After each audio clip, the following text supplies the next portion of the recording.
Hello guys, welcome back to my vlog. Right now we're with Project GR Yaris. Dito tayo ngayon sa Speedy Fix. And as promised sa huling vlog natin na kakabit na natin yung mga carbon fiber goodies sa engine bay. So right now we're doing it. I was actually supposed to do itong kinakabit namin ngayon, which is the Eventuri Intake. Dapat gagawin ko mag-isa pero I don't trust myself. So I'm letting the pros here in Speedy Fix do the job for me para sigurado yung kabit. So ayan guys, kinakabit ngayon yung MAF sensor. So ito yun, ito yung intake.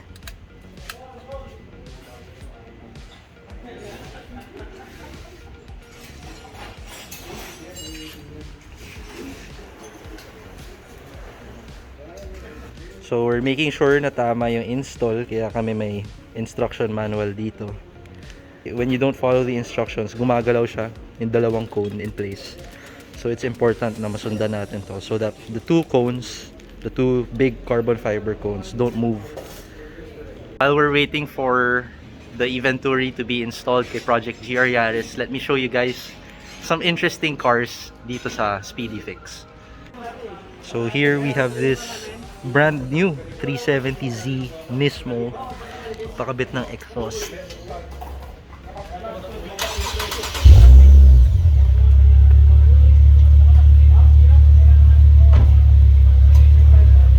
A few moments later. So after a while guys, and nakabit na yung first cone.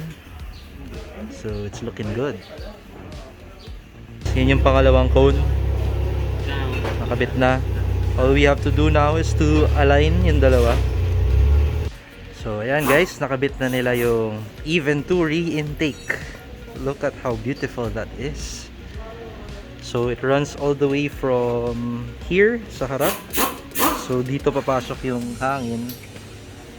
Yun there. And it expands here. May malaking cone filter sa loob. And it goes all the way there. This pipe is included sa kit. Ayan, papasok dun sa loob.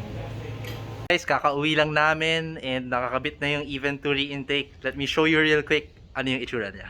For yung sound clip guys, mamaya na lang at the end of this video, lalagay ko yung sound clip dun. So right now, yung gagawin na natin ngayon, ito naman, we have the HKS carbon fiber engine cover.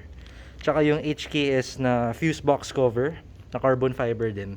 So we're gonna be putting those onto the car. Saka ibabalik natin yung strut bar TRD. Yeah, so yung TRD strut bar na dating nakakabit na dyan, we're gonna also put it back. And then, basically, pag nagawa na natin lahat yun, that's basically it for the engine bay. Siguro mga konting buting-ting na lang yung mapapalit dito. So yun guys, we're gonna be taking off the engine cover kasi kailangan natin ilagay yung stock na insulation sa ilalim ng engine cover. Kailangan ilipat yun sa HKS. Medyo mahirap daw gawin, so let's see. Mabilis lang siya tanggalin. Just literally pull it up. Init.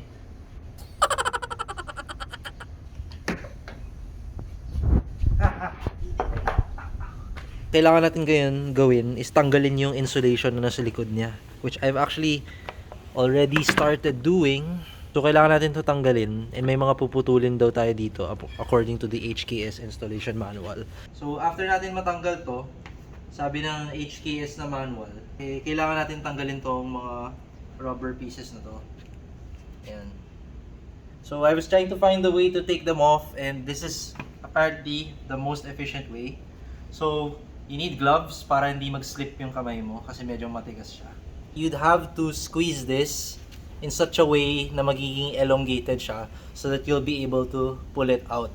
Squeeze mo lang siya sa side, ganyan, and then slowly pry it out. Ayan na siya. So as you can see, hindi siya madali gawin. So just be careful that you don't snap these plastics. And then, konti na lang. There you go. So tanggal na siya. So no damage done to the stock engine cover. Now we're ready to put these pieces to the HKS engine cover. Na-shoot na natin yung mga holes sa metal na alambre. Pero the problem here is that ito, yan, it doesn't fit properly As you can see, because of that, nagpro-protrude siya. And specifically naman sa HKS manual, it really tells you that you need to cut the insulated material in these spots. So there's 1, 2, 3, tama? So apparently guys, hindi cutter yung pinakamabilis. Scissors pala yung pinakamabilis na way to cut through these foam. Ayan o, easy cut. So here is the final product guys. After cutting, perfect fit. Ito. And ito.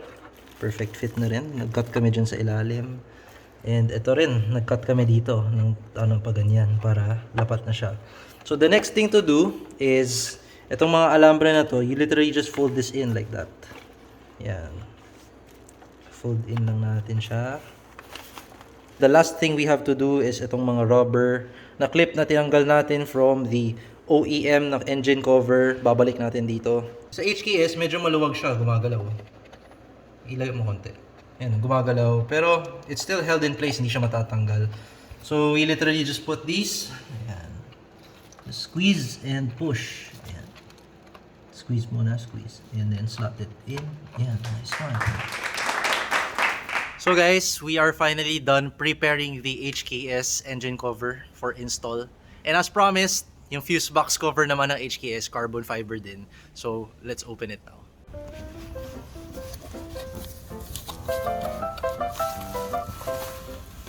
So ito, very straightforward lang i-install na to guys. You just have to clean the surface and then basically magdo-double tape lang siya eh.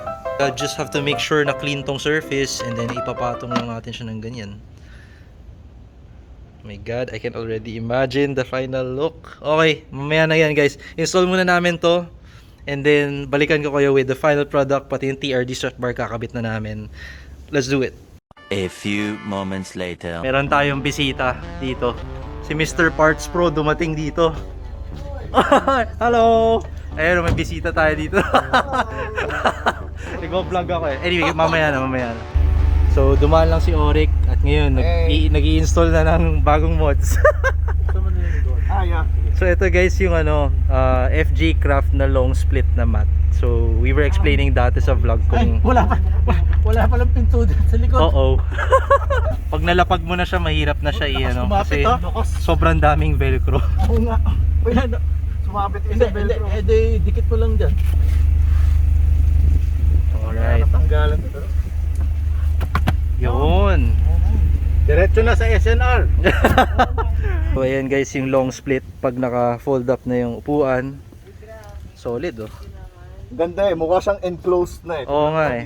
So protected na lahat. You can put anything there. Nailagay mo yung aso dyan, pwede. Actually, oo. Kasi hindi naman tatagos yung dumi ng aso dito eh. So, hindi pwede kasi baka ano yun. So guys, kakaalis lang nila ni Oric. Visit lang and nag-pick up ng long split mat FJCraft. So, as you saw, maganda yung fit. And I think I want one din para, you know, everyday, no guilt. Kahit anong lagay mo sa trunk, okay lang. Anyway, nakabit na natin lahat ng kailangan ikabit sa engine bay. Let me show you guys ano yung naging results.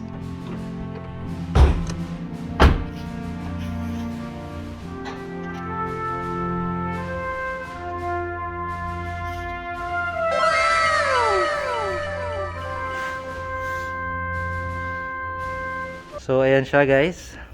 Full carbon fiber engine bay. Well, joke. Hindi naman full engine bay na carbon fiber. Pero, you get what I mean. Puro carbon fiber na basically. So, we have the TRD strut bar reinstalled. And then we have the HKS engine cover na carbon fiber. Legit. Carbon Lodi. Tapos, we have the Eventuri Intake. Carbon din, Lodi. And then we have the fuse box cover na carbon fiber din. Carbon loading! So what do you guys think? Let me know in the comments below. Ano pang kailangan natin idagdag dito sa engine bay. Sabi ng dad ko, palitan daw natin to eh. To an HKS na na oil filler cap para matching lahat. Ayun. So guys, that's it for this vlog. We hope you enjoyed. I'm here with my dad now. May pupuntahan na kami. That's the full carbon fiber engine bay na sinasabi ko sa last vlog natin. And I hope you guys enjoyed this video. If you did, don't forget to click that like and subscribe to the channel. Sa dulo ng video na to, we'll have the sound clips. Don't leave yet. So, ayun. We'll see you guys next time. Bye-bye. So, as requested guys, we're gonna do a sound clip of the Eventuri Intake.